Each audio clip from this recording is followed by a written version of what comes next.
নমস্কাৰ আমাৰ YouTube channel wild life rescue ব্লগলৈ আপোনালোকক স্বাগতম জনাইছো।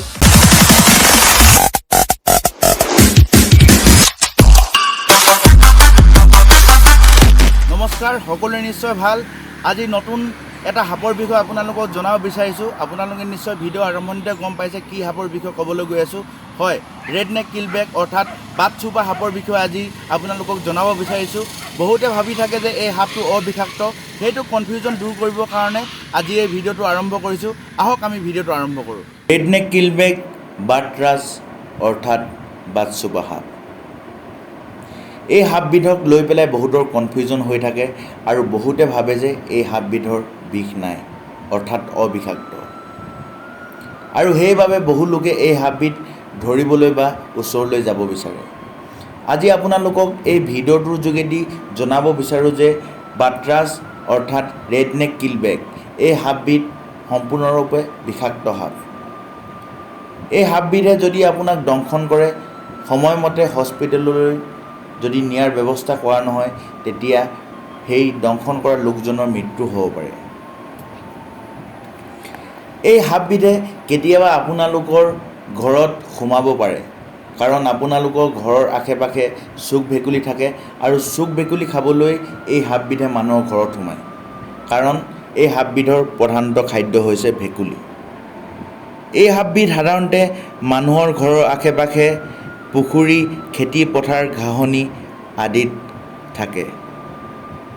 এই সাপবিধৰ সৰ্বাধিক দৈৰ্ঘ্য হৈছে 130 চেণ্টিমিটাৰ।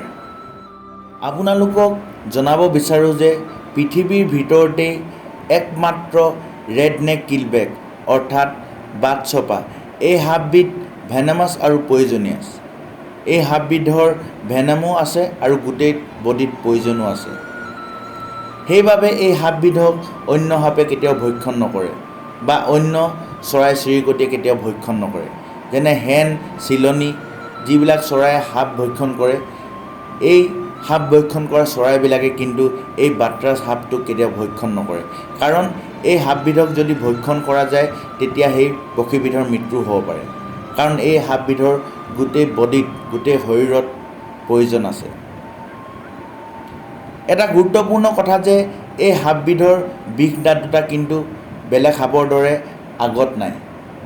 সেই হেতুকে এই সাপবিধে যদি আপোনালোকক দংশন কৰে, 1 মিনিটৰ পৰা প্ৰায় 3 মিনিটলৈকেহে যদি দংশন কৰে, তেতিয়াহে আপোনালোকৰ শৰীৰত বিষ দিব পাৰিব, কাৰণ এই সাপবিধৰ বিষ দাঁত দুটা পিছৰ পিনে থাকে। আজি নিশ্চয় এই সাপটোৰ ওপৰত যিমানখিনি আপোনালোকৰ কনফিউজন আছিল, সেই কনফিউজনখিনি সম্পূৰ্ণৰূপে দূৰ হ'ল। আৰু আপোনালোকলৈ এটাই অনুৰোধ, যদি আপোনালোকক কোনো সাপে যদি দংশন কৰে, সেই সাপে দংশন কৰাৰ পিছত আপোনালোকে কেতিয়াও ঝাৰ ফুক কৰি পেলাই সময় নষ্ট নকৰিব। যিমান সোনকালে পাৰে আপোনালোকে হস্পিটেললৈ নিয়াৰ ব্যৱস্থা কৰিব, অন্যথা সেই সাপে দংশন কৰা লোকজনৰ মৃত্যু হ'ব পাৰে।